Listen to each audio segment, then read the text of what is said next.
Today we'll be talking about environmental, social, and governance investing and how it can help you invest better. ESG stands for environmental, social, and governance. It's a way of investing in companies based on their commitment to one or more ESG factors. One reason to pursue ESG investing is to ensure that your investment choices are aligned with your priorities. Many people want to make sure that they don't invest in firms that contribute to environmental and social problems, such as climate change and gender and racial inequality. ESG investing relies on independent ratings that help you assess a company's behavior and policies when it comes to environmental performance, social impacts, and governance issues. Many companies are making a concerted effort to align with social consciousness. ESG may provide an opportunity to improve investment returns and reduce risk. As businesses have started nurturing new value creation opportunities to address ESG, the investment community has been quick to understand that companies with strong ESG programs can often deliver better returns. In this graph, you'll see that the companies rated AAA, or the companies that scored highest in their ESG scoring, have outperformed other categories of investments, including the overall market, which is depicted by the words MSCI USA in this graph, as well as the companies that are rated CCC, or those that have lagged in their ESG scores. The E, or environmental factor of ESG, focuses on a company's impact on the environment. Investors are increasingly working to better understand the potential financial impact of environmental issues on companies in their portfolios. They're calling for greater company attention in areas such as climate change, energy, as well as recycling and environmental hazards in the air, water, and soil.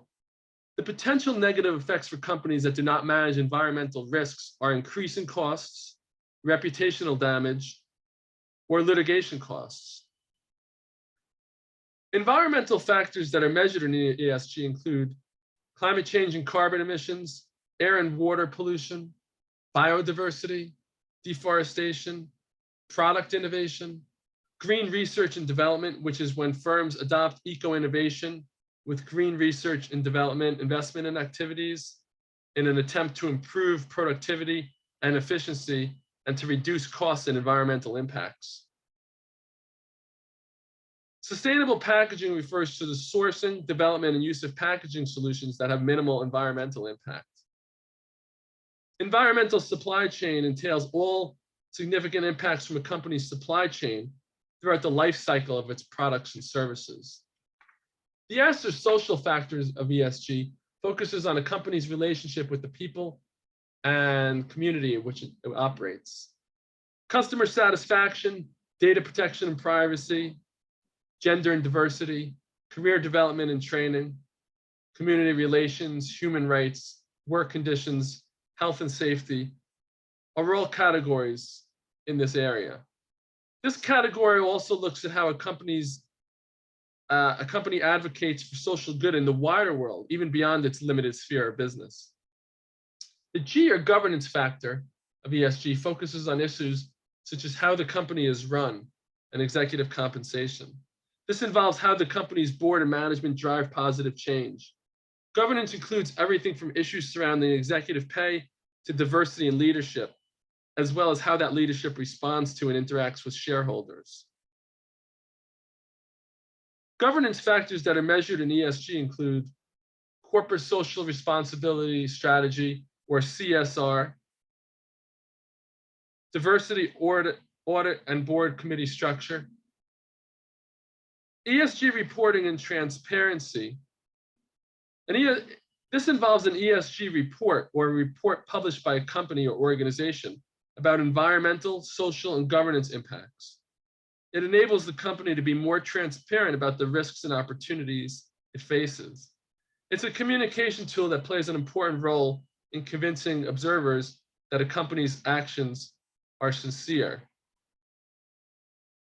ESG reporting is an ideal and effective means of enabling companies to answer in a single document a wide variety of questions that stakeholders may have. Executive compensation looks at whether environmental, social, and governance targets set for executive officers in compensation packages are being aligned and met. Lobbying, political contributions, takeover defenses, and shareholder rights are other areas in the governance segment of ESG. While the specific factors assessed vary by company and by company, ESG ratings firms commonly review things like annual reports, corporate sustainability measures, as well as board structure and compensation and other screenings.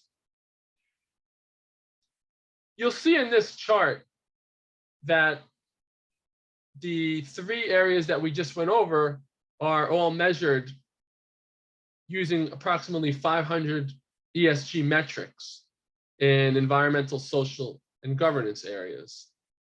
There's also a fourth box all the way to the right called ESG controversy. The ESG controversy scores is calculated based on 23 ESG controversy topics. During the year, if a scandal occurs, the company involved in that scandal will be penalized, and this will affect their overall ESGC score and grading. Examples include lawsuits, ongoing legislation disputes, or fines. Let's consider two companies that have similar financial characteristics. They both have consistent cash flow, they both have strong balance sheets, and they both have attractive market fundamentals. Now, which one looks better longer term? Using ESG data is an opportunity to increase your information set and screening criteria. As you can see, while company A scored well in the air, water, and environmental component, the human rights area, as well as gender and diversity scoring, company B did not. ESG investing can be an important risk management and mitigation tool for long-term investors. Over the past 2 decades, a large body of research has shown that ESG investments have endured downturns better than their conventional counterparts, experiencing both lower drawdown risk and exhibiting higher resilience. ESG investments have been found to be more resilient during market downturns that were driven by different types of global crises, including the financial crisis, the COVID-19 pandemic, and the long-term crisis of climate change. 81% of a globally representative selection of sustainable indexes outperformed their parent benchmarks during 2020. It should be noted, however, that while many ESG indexes and index funds have recently outperformed broader indexes like the Russell 1000 or S&P 500, they've done this in part because of the greater percentage of tech companies they contain. There are different types of theories as to why companies with strong ESG credentials may be more resilient. According to an NYU Stern and Rockefeller Asset Management study in February 2021, it often comes back to the fact that these companies tend to be better prepared to address material risks, from better governance to better policies that help them address social and environmental challenges within their operations. There are several approaches investors can take to develop an ESG strategy. First, you can screen investments for ESG specific characteristics. Negative screening means excluding one category or sector from stocks from a portfolio. For example, excluding companies associated with tobacco, alcohol, or weapons, or companies that engage in certain practices such as animal testing or coal mining. Positive screening means including one category or sector of stocks within the portfolio that meets scoring thresholds. Both negative and positive screening are always done in peer comparison. Companies are judged against others in their peer group. Positive screening, or as is sometimes referred to as best-in-class screening, is a process that identifies companies that are actively making contributions to social or environmental change. This enables investors to screen for and support practices that they find impactful. Positive screening techniques work to identify and highlight organizations that are actively functioning to further environmentally sustainable and positive social practices, rather than simply avoiding bad behavior. A second approach involves integrating ESG investments into existing portfolios. While the primary factor in ESG investing is financial performance, investors take into consideration a company's ESG activities and score when deciding whether to invest. Last, investing based on defined sustainability themes is another approach investors can take to develop an ESG investment strategy. This approach enables investors to invest in a specific aspect of ESG. Typically, these would be companies focused on environmental solutions, such as clean air or water, sustainable agriculture, or social issues, including gender, racial inequity, as well as diversity. I hope you found this presentation helpful. If you have any follow-up questions, please feel free to reach out to me.